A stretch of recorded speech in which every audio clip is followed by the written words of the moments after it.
La femme venait d'emménager dans un nouveau quartier avec son mari. Elle trouvait déjà la vieille maison d'en face inquiétante.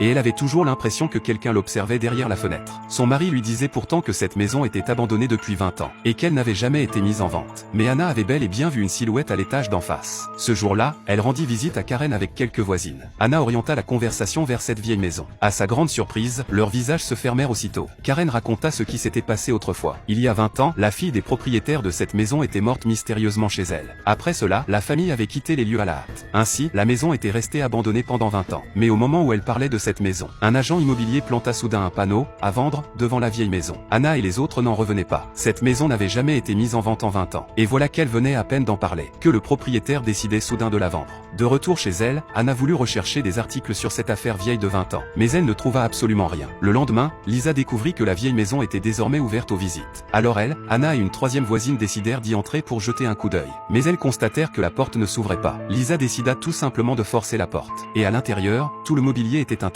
À ce moment-là, l'agent immobilier sortit d'une pièce du fond. Karen mentit en disant qu'elle voulait acheter la maison et simplement la visiter. Anna remarqua que la poignée de la porte était couverte de traces de griffures, comme si quelqu'un avait désespérément tenté de s'enfuir. Cela la mit mal à l'aise. Ensuite, elle monta au deuxième étage. Elle remarqua qu'un nom, Allison, était écrit sur la porte d'une armoire.